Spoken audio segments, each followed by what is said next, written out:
A chegada dos portugueses ao Brasil em 1500, como descrita na carta de Pero Vaz de Caminha, marca o início de um longo e complexo processo de interação cultural. Caminha, escrivão da Frota de Cabral, descreve os habitantes nativos com uma mistura de curiosidade e espanto, destacando sua nudez, seus costumes e sua aparente falta de religião.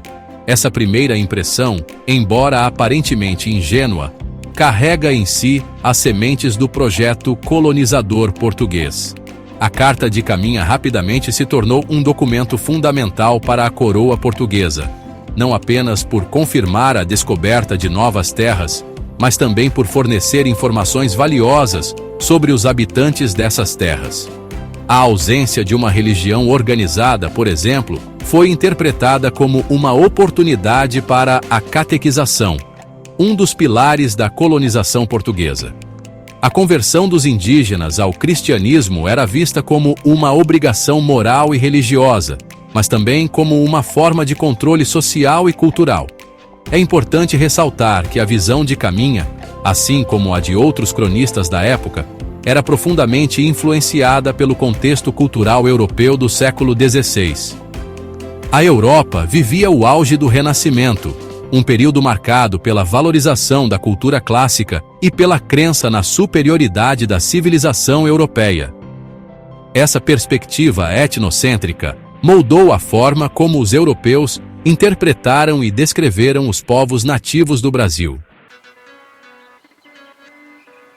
Ao descrever os habitantes do Brasil, os europeus frequentemente utilizavam o termo genérico índio, ignorando a grande diversidade étnica e cultural dos povos nativos. Essa simplificação era conveniente para os colonizadores, pois permitia que enquadrassem todos os nativos em uma única categoria homogênea, facilitando assim o processo de dominação. Na verdade, antes da chegada dos europeus, o território que viria a ser o Brasil era habitado por centenas de povos indígenas, cada um com sua própria língua, cultura, organização social e crenças. Havia grupos indígenas com estruturas sociais complexas, como os Tupinambá no litoral, e grupos nômades que viviam da caça e da coleta, como os Guaranis no sul. A imposição da língua portuguesa, da religião católica e dos costumes europeus teve um impacto devastador sobre as culturas indígenas. Muitas línguas e tradições foram perdidas, e os povos nativos foram forçados a assimilar a cultura dos colonizadores, muitas vezes sob violência e coerção. O etnocentrismo, ou seja, a tendência de julgar outras culturas a partir dos valores e crenças da própria cultura, foi um elemento central na forma como os europeus se relacionaram com os povos indígenas do Brasil. Os colonizadores viam os nativos como inferiores, selvagens e pagãos, justificando assim a exploração colonial e a imposição de sua cultura.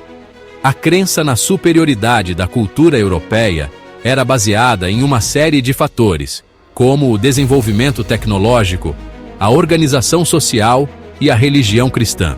Os europeus acreditavam que sua missão era levar a civilização aos povos bárbaros do Novo Mundo, mesmo que isso significasse o uso da força. Essa visão etnocêntrica permeou todos os aspectos da colonização, desde a exploração econômica até a organização social da colônia. Os indígenas eram vistos como mão de obra barata e muitas vezes eram escravizados para trabalhar nas lavouras de cana-de-açúcar e outras atividades econômicas. Um exemplo claro da visão etnocêntrica dos colonizadores pode ser encontrado nos escritos de Pero de Magalhães de Gândavo, cronista português que visitou o Brasil no século XVI. Em sua obra Tratado da Terra do Brasil, Gândavo descreve os indígenas de forma depreciativa, criticando seus costumes, sua religião e sua aparência física. Para Gândavo, os indígenas eram gente bestial que vivia como animais sem razão. Ele criticava sua nudez, sua alimentação e seus rituais religiosos, considerando-os como sinais de barbárie.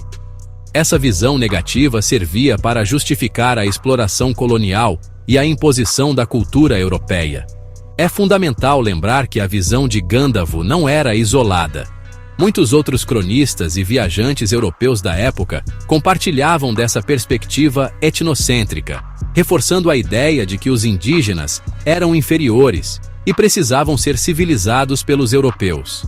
Essa visão distorcida da realidade teve um impacto profundo na formação da sociedade brasileira, perpetuando preconceitos e desigualdades que persistem até os dias de hoje.